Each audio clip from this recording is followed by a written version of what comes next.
Quando a gente ouve a palavra esquizoanálise, muita gente acha que é coisa de gente esquisita, que fala de esquizofrenia, que se trata só de um campo teórico, filosófico e que não tem muito a ver com a clínica, que está muito distante da clínica. Mas a esquizoanálise é, antes de tudo, uma forma de escutar uma vida, os seus fluxos, seus atravessamentos, seus territórios existenciais, o que atravessa essa vida de forma política, econômica, afetiva e subjetiva.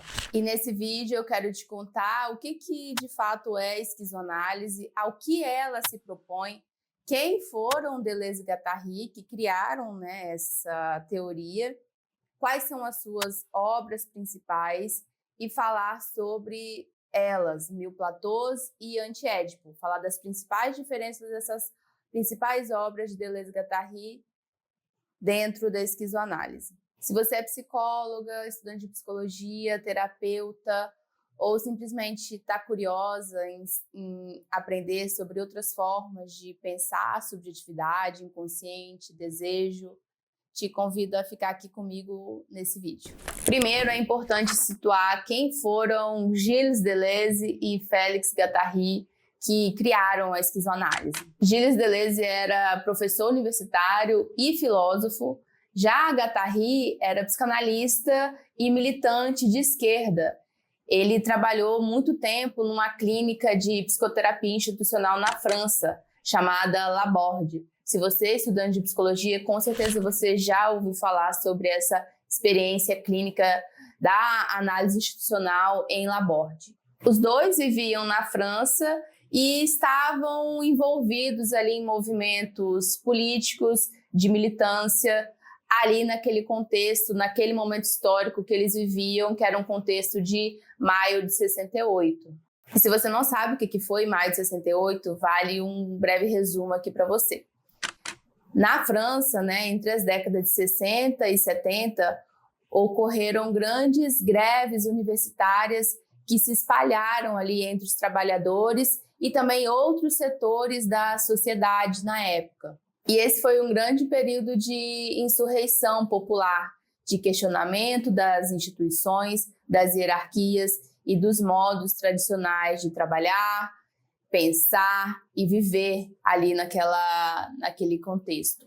E o Deleuze, ele participava das assembleias estudantis, dos protestos também. Guattari também muito ativo politicamente, ele mesmo dizia que ele ocupava e circulava por lugares diferentes. E essa energia revolucionária de militância atravessa toda a obra de Deleuze e Guattari. Não é só uma teoria, é um gesto político, revolucionário e também existencial e clínico.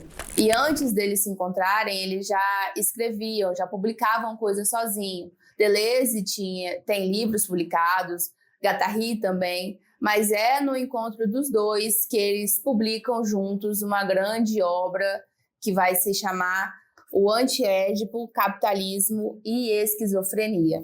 E a partir daí nasce a esquizoanálise, que não é só uma filosofia, mas é um campo de saberes e práticas que atravessam várias áreas, tanto a psicologia quanto a história, as artes, educação, sociologia, geografia e por aí vai. A esquizoanálise é uma proposta micropolítica que vai conectar os processos subjetivos aos processos sociais, econômicos, históricos e culturais. Ela vai mostrar que o sofrimento psíquico não nasce isolado dentro do indivíduo, mas é produzido numa rede de relações, de discursos, instituições e de modos de vida.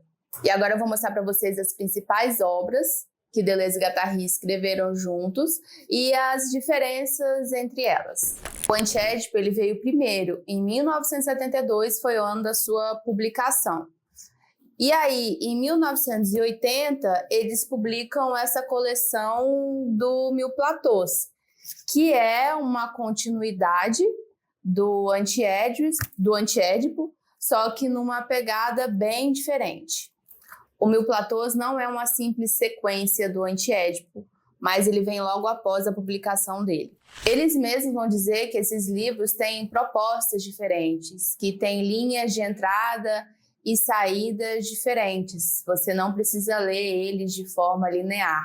São livros rizomáticos, você entra onde faz sentido para compor ali a sua própria cartografia. Se eu fosse resumir o foco do Anti-Édipo, eu diria que aqui eles estão muito mais preocupados em, primeira coisa, criticar o Édipo da psicanálise como centro do inconsciente e do desejo. 2, analisar o sistema capitalista e as suas relações com a esquizofrenia enquanto processo de produção social. 3, desmontar a ideia de uma estrutura fixa do inconsciente. 4, e começar a dar pistas do que seria uma esquizoanálise. O Anti-Édipo, ele é quase um livro explosivo. Quando ele foi publicado, foi um alvoroço na época, porque a psicanálise estava bombando, né? A psicanálise lacaniana. E ele foi um livro muito criticado na época, porque a psicanálise estava muito forte naquele momento. E ele provoca, ele desmonta, ele faz desconstruir um certo modo de pensamento, de narrativa, que estava muito forte naquele momento, que era essa psicanálise, né? Ele vai perguntar por que a gente reduz o desejo à família? Por que a gente fecha a vida em estruturas? Por que não pensamos o desejo inconsciente como produção, como algo que atravessa o campo social, como algo que atravessa esses espaços econômicos, sociais, políticos, culturais de uma sociedade? Essa é a proposta do Anti-Édipo. E já no Mil Platôs, a pegada vai mudar um pouco, né? Se no Anti-Édipo eles estão ali preocupados num desmonte, numa desconstrução de uma narrativa, de um certo modo de pensamento da época, aqui no Mil Platôs eles estão mais preocupados em criar conceitos, em trazer conceitos, ferramentas como proposta de uma esquizoanálise. Então vão aparecer com mais força ideias e conceitos como da cartografia, rizoma, corpos sem órgãos, agenciamentos, das linhas duras de fuga e flexíveis, conceitos como micropolítica, segmentaridade, desterritorialização. Então, nessa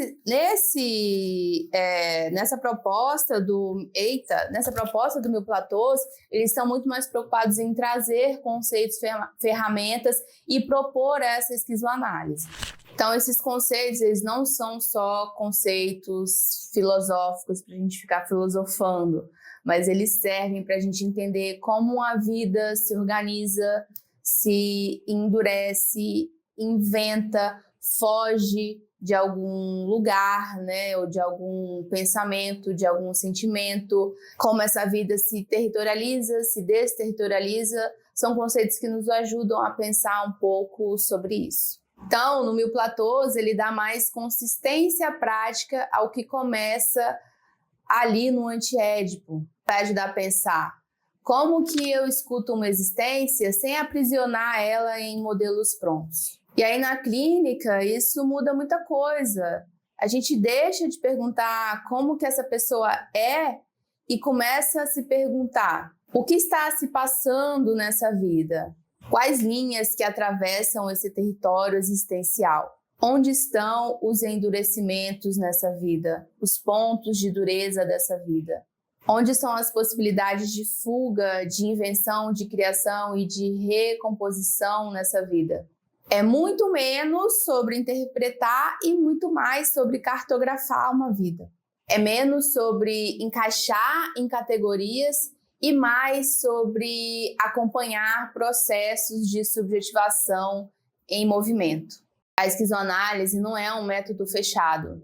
Ela é uma ética da escuta, de acompanhamento e de invenção de modos de existir diferentes. E se você quiser continuar acompanhando esse campo comigo, eu te convido a me seguir no Instagram, que eu vou deixar o meu @ aqui e o link aqui na descrição, E se você quiser também conhecer um pouco mais dos meus trabalhos, eu vou colocar também na descrição que eu tenho um curso de introdução muito bom sobre esquizoanálise, que se chama Esquizocurso.